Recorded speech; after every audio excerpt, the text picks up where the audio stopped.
एक समय में हमारी दुनिया में डायनासोर का राज था। वे चलते थे जहां हम चल रहे हैं, इसी हवा में सांसें ली, इसी धरती पर लड़ाइयां लड़ी। इन दैत्याकार बड़े विचित्र डायनासोर ने करीब 14 करोड़ सालों तक इसी धरती पर राज किया। इन डायनासोर की कई हजार प्रजातियां थी। इनमें से कुछ शाकाहारी थे तो कुछ मांसाहारी, तो कुछ डायनासोर बहुत ही शांत स्वभाव के थे, वहीं कुछ डायनासोर बहुत ही हिंसक और खतरनाक थे। ये उस समय के सबसे सफल जीव थे। लेकिन फिर अचानक ऐसा क्या हुआ? आखिर वो कौन सी घटना थी जिसने इनका नामो निशान ही मिटा दिया? इसे जानने के लिए हमें करोड़ों साल पीछे जाना होगा और डायनासोर के इस अंतिम दिन को करीब से देखना होगा। तो आइए चलते हैं आज से 6 करोड़ 50 लाख साल पीछे। तो दोस्तों, वीडियो में आगे बढ़ने से पहले मैं आपको बता दूं कि मेरा नाम दानिश है और आप देख रहे हैं द फैक्ट माइंडसेट। अगर चैनल पर नए हैं तो चैनल को जरूर सब्सक्राइब कर दीजिए और वीडियो में अंत तक बने रहिए। आज के दिन से करीब 6 करोड़ 50 लाख साल पहले धरती पर प्राकृतिक का राज था। हवा काफी साफ, पेड़ बहुत ऊंचे ऊंचे हुआ करते थे और धरती पर हरियाली हुआ करती थी। डायनासोर के आपस में लड़ने की और चीखने चिल्लाने की आवाजें हवा में गूंजा करती थी। छोटे से लेकर बड़ा हर एक जानवर आराम से अपनी जिंदगी इस धरती पर गुजार रहा था। लेकिन सबसे बड़ा जीव डायनासोर को ये अंदेशा तक नहीं था कि उनके अंत की कहानी 10 करोड़ साल पहले ही लिखी जा चुकी थी। एक छोटा एस्टेरॉयड का टुकड़ा अंतरिक्ष में भटक रहा था, जो पृथ्वी से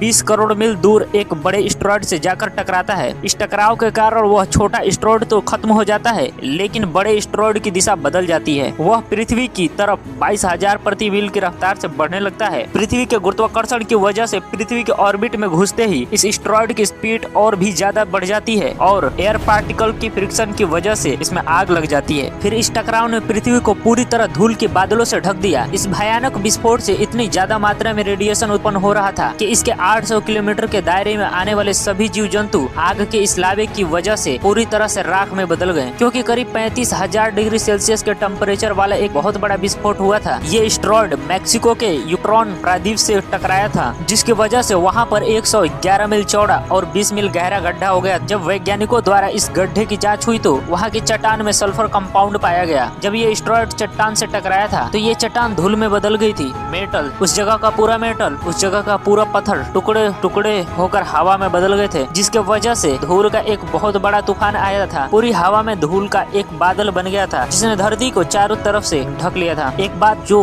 BBC डॉक्यूमेंट्रीज में सामने आई है वो ये है कि अगर एस्टेरॉयड धरती से 30 सेकंड पहले या 30 सेकंड बाद टकराता तो शायद धरती से डायनासोर का अंत कभी नहीं होता। ऐसा इसलिए क्योंकि अगर वो थोड़ा सा भी लेट हो जाता या जल्दी गिरता तो प्रशांत महासागर या अटलांटिक महासागर में गिरता, जिसके वजह से धरती के ऊपर इतनी बड़ी तबाही नहीं आती और न ही धरती के ऊपर रहने वाले डायनासोर या दूसरे जीवों को खतरा होता। खतरा तो होता, लेकिन इतना ज्यादा नहीं कि उनकी पूरी प्रजाति ही मिट जाए। पर शायद प्रकृति को कुछ और ही मंजूर था। इस टकराव के करीब 16 मिनट बाद जमीन में ऐसा कंपन पैदा हुआ जिसकी वजह से एक बहुत बड़ा भूकंप आया। इस भूकंप ने धरती पर जगह जगह विशालकाय सुनामी को जन्म दिया थे। जो जीव और डायनासोर आग से बच गए थे वो सुनामी की वजह से पानी में डूबकर मर गए। भूकंप की तरंगों ने धरती की सतह पर सारे सक्रिय ज्वालामुखी को दहका दिया, जिसकी वजह से धरती पर मौजूद हर कोने पर ज्वालामुखी फटने लगे और बचे हुए डायनासोर इन विस्फोटों की वजह से मर गए। यह नजारा धरती के इतिहास में महाप्रलय का सबसे खतरनाक नजारा था। इस महाप्रलय से जमीन पर रहने वाले डायनासोर और बाकी जीव तो मर गए, लेकिन हवा में उड़ने वाले जीव कुछ समय के लिए बच गए थे। लेकिन विस्फोट की वजह से जो लाखों टन मेटल, धूल, पत्थर के टुकड़े और लावा हवा में चला गया था वो करीब विस्फोट के 40 मिनट बाद वापस धरती की तरफ गिरने लगा और गुरुत्वाकर्षण बल की वजह से उसमें भी आग पकड़ लिया। ये ऐसा नजारा था मानो आकाश से बड़े बड़े पत्थर गिर रहे हैं, आकाश से गर्म लावा गिर रहे हो, आग के गोले गिर रहे हो और आसमान से गिरने वाले इस आग से उड़ने वाले जीव भी नहीं बच पाए। लेकिन ये धरती के केवल उस तरफ हो रहा था जिस तरफ एस्टेरॉयड गिरा था। लेकिन इस वजह से धरती के दूसरी तरफ धूल का हजारों किलोमीटर तक चौड़ा एक तूफान आया और धूल के इस तूफान ने धरती को चारों तरफ से घेर लिया। सूरज की रोशनी का धरती पर पहुंच पाना असंभव हो गया था। चारों तरफ केवल धूल ही धूल और अंधेरा ही अंधेरा था। हवा का तापमान 100 डिग्री सेल्सियस से भी ज्यादा हो चुका था और इस तरह से धरती की सतह पर मौजूद सभी तरह के पेड़ पौधे, वनस्पति और जानवरों की हर प्रजातियों का अंत हो गया। इस भयानक घटना से पृथ्वी पर मौजूद 90% प्रजातियां खत्म हो गई। जिन भी जीवों का वजन 25 केजी से कम था केवल वही बचे, उसके अलावा बाकी सब कुछ जलकर राख हो गया। इस महाप्रलय में लाखों की संख्या में जीव मारे जा चुके थे और दोस्तों यही वो दिन था जिस दिन डायनासोरों का इस धरती से राज खत्म हो गया। उनकी प्रजातियों का पूरी तरह से अंत हो गया। जिन डायनासोरों ने 14 करोड़ साल तक इस धरती पर राज किया था वो